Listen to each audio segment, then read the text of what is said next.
Hello, everybody. This is Gayle Jones, and I just wanted to share with you today a quick presentation on FERPA and student privacy as it pertains to our schools. With that, we're going to start with the definition of FERPA. So, FERPA is a federal law that protects the privacy of student educational records in educational agencies and institutions. So, it applies to all educational institutions. That includes elementary, secondary, and post-secondary. So that certainly includes all of our schools, and it pertains to all schools that receive federal funding. And again, that would definitely be us. So let's talk about what educational records are. So educational records are defined as any record that can relate directly to a specific student.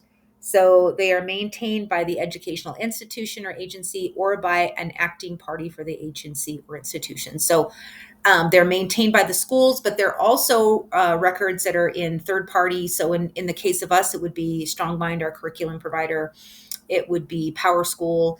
It might be programs like IXL or BrainPop that also have our student data. And all of those have to abide by FERPA.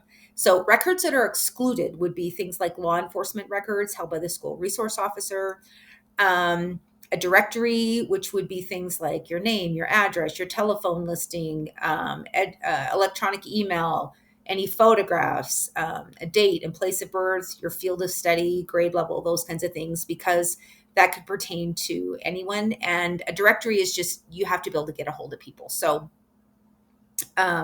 that's why we can, in our closed Google system, we have everybody's students and faculty's emails already pre-programmed in there, so students can access that.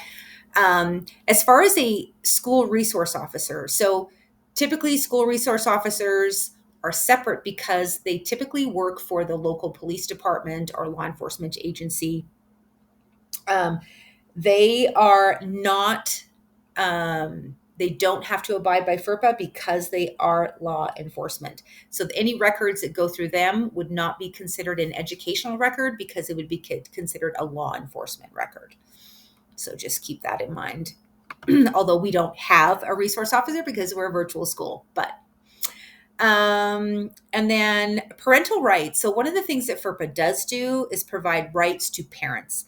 So parents have the rights to access their child's educational records. So anytime a parent comes in, emails, calls, and asks for educational records, we have to give them to them in a timely manner. They have the right to access them, inspect them, and review their records. So they have the right to request amendments if they see mistakes or they want changes. And they have the right to say when the disclosure of PPI or personal identifiable information is sent out. So anytime any educational record is sent out, it has to have a written consent from the parent. And then, of course, the right to transfer the educational records when the student turns 18. So when I am doing IEP meetings, that is one thing that we have to talk about during the IEP meeting, is that informing the parent that when their student turns 18, the rights will transfer to the student. So in our school, we have a large population of students that are over 18. So we deal directly with that student, unless they have a parent that they have authorized in our system to access their records. But typically, you always, even in that case, you want to make sure that you are asking that student that if they're over 18, that they are okay with that. The other thing you have to be aware of too, in our school, and we're communicating so much electronically, or we receive phone calls, we have to make sure that whoever we're talking to is that identifiable, is the authorized either guardian or authorized contact within our system. So that's all in PowerSchool. So if we're ever wondering if an aunt calls or grandma calls and they're asking about grades, we have to make sure that we are authorized to speak to that person. So if we're not, we need written consent to be able to do that. That also comes into play, with special education teachers when we're dealing with doctors and psychologists and therapists and counselors and those kinds of things. We have to have a written consent from the guardian or the student that we can exchange educational records and talk to those people. So just keep that in mind. So, what is personally identifiable information? So, that would be things like social security number, student grades or assignments with grades on them, place and date of birth, mother's maiden name, and any biometrics. So, any exceptions to sharing those things? So we talk about sharing, not being able to share those identifiable information with anyone other than the guardian and the student would be things like to protect health and safety, school shooting, any health emergency would happen with the school, and it would have to be an emergency before we could share that information with any outside person other than the parent. So I wanted to talk a little bit about immigration. In our school, of course, it's not as big of a deal as it is in other parts of the country, but it could be, and so I wanted to address that. Schools are required to provide all children with equal access to public education at the elementary and secondary level. That means all children. So schools may not discourage or exclude any student based on their or their parents' or guardians' actual or perceived immigration or citizenship status. So we may suspect or even know that that student may not be a citizen or their parent may be here illegally. That's not our job. Our job as educators is to provide an education to those students regardless. If an outside agency comes in and wants those records, they have to have written consent. We can't share educational records really with anybody other than the parent unless they have a warrant or something. But so just keep that in mind. So let's go into the Privacy Technical Assistance Center. So this is an online resource that really is a one-stop resource for educational stakeholders. So this is a place you can go and get answers to questions that you might not understand. So FERPA, on one hand, is very clear and precise, but on the other hand, there's a lot of gray area. So if you're ever in doubt, this is one resource that you can go to check in. Obviously, you want to check with with the administration if that's an issue. Like if you're not sure what to do, definitely talk to administration. This would be another resource if it's somewhere in the middle and you just want to check it out. So just keep that in mind. All right. So data destruction. This seems like kind of a funny thing to talk about, but we house a lot of educational records. And I was looking on my computer the other day in the Google Drive and thinking, wow, we have a lot of records here in our system. We keep a lot of special education records. We keep a lot of grades and records. Data destruction is a process of removing information in a way that renders it unreadable for parent paper records and irretrievable for digital records. So that the FERPA needs to be addressed from every step of those records. So if we look down here at this little chart down here, whoops, I kind of covered it up. So that comes from capture. When we issue that grade, when we put that grade in the grade book, when we organize it, we're manipulating our grade book, when we're utilizing it, when we're sending that out to the student, whether that's through email, whether that's through text or whatever it is, how we manage those records, and then how we destroy them. So the FERPA doesn't tell us exactly how long we need to keep those educational records or which educational records we need to keep, which ones we destroy. It doesn't say specifically. That typically is up to either state or local authorities to decide that, or within our school district. So typically, grades, graduation records, those things will be kept for a long, long time, probably indefinitely at some point. But things like grades, assignments, those kinds of things will be at some point let go. So any special education records, I know we don't have a policy in our school district that I'm aware of. I did some research and couldn't find anything. But I know in school districts that I have worked at in the past, 7 years, and everything is destroyed. The one thing that you do need to understand is this last piece here is it needs to be unreadable if it's a paper record, like you can't put it back together, and it has to be irretrievable. So you can't just delete it because it's somewhere on that hard drive. So a lot of times there has to be a, um, a specific way that it that is addressed. And so just keep that in mind. It's not just a matter of deleting something in the system and then moving on. It has to be more complex and it has to be more secure than that. Okay. So moving on. So technology. So when we're talking about some things that we can do within our classroom, within our courses. So technology. So when we're asking students to use websites, make sure that those websites are secure. If they're asked to give any kind of personal information, be careful when sharing technology and sites that may have personal information via online sessions and whiteboard sessions. So in our classroom, we meet all of our kids virtually. So we have to be careful when we're sharing our screen. We have to be careful when we're asking them to get on certain sites, to make sure that we're not sharing anything or they're not having to share anything.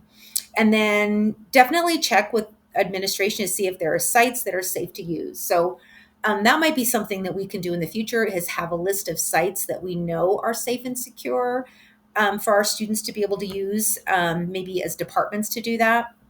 Okay, so security.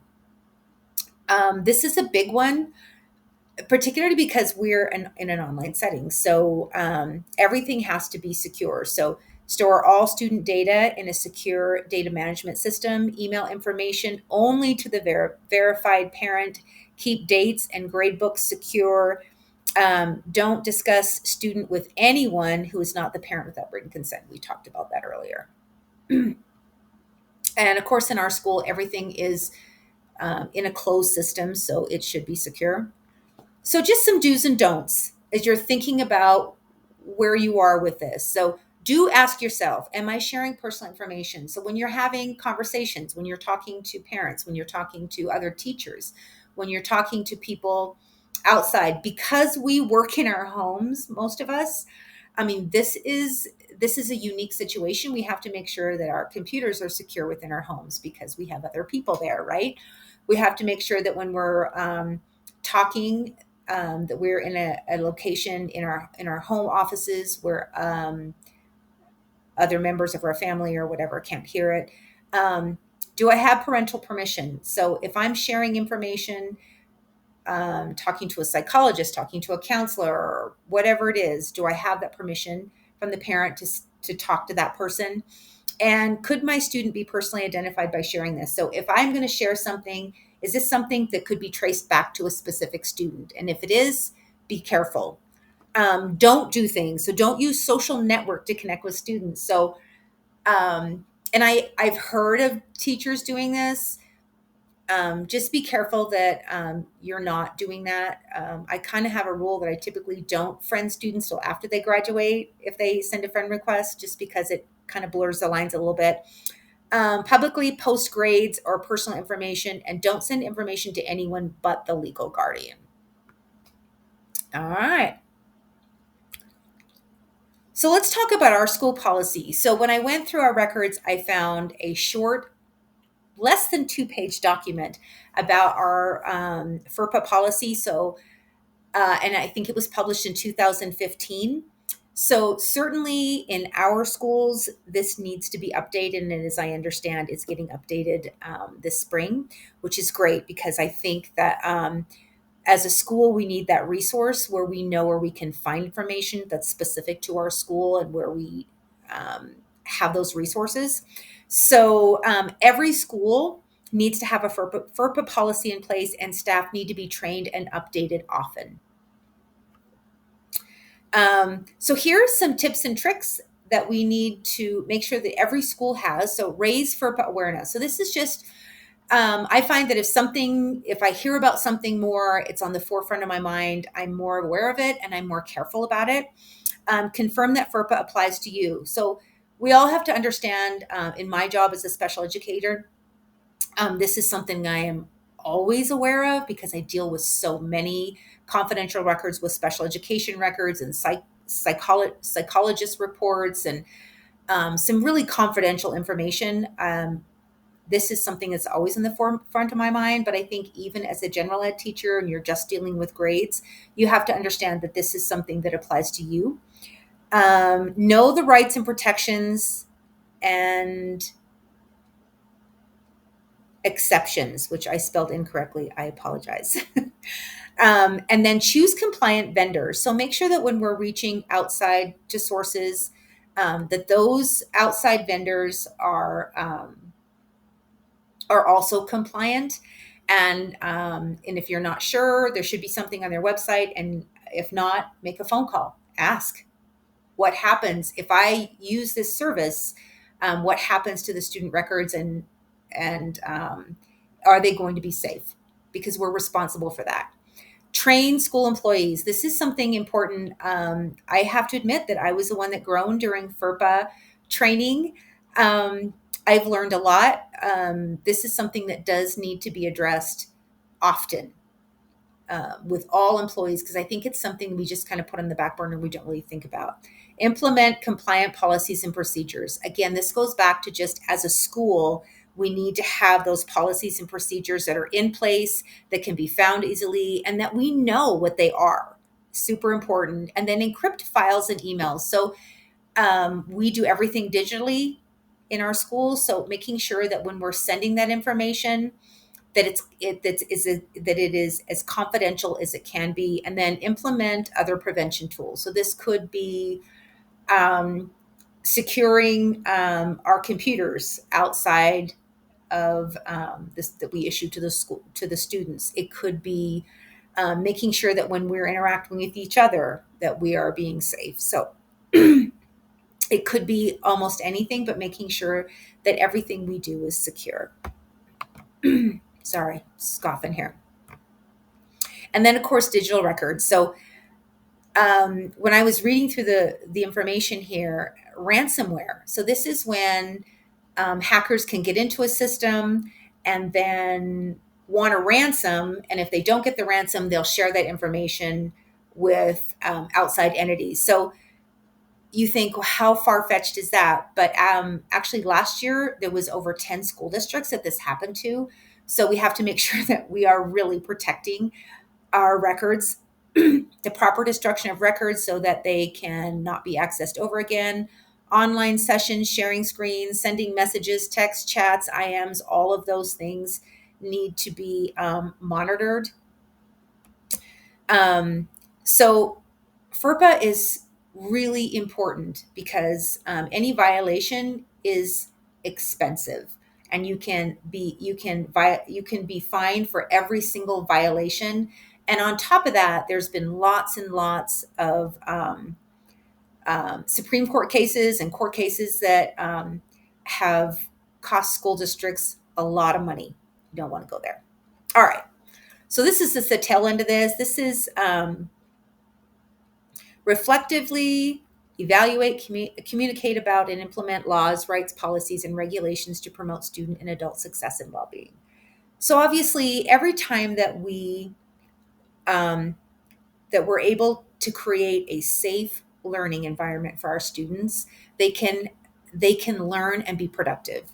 I mean, as educators, that's what we really want. So understanding all of these peripheral things like FERPA and understanding the law and how to protect our students only makes the experience for our students more beneficial. So I think it's super important for us to really be aware of the law and how it plays into our little classrooms as we're teaching our students, because it does affect us. And with that said, here's the references that I referred to in this presentation. I hope you enjoyed it, and thank you for listening.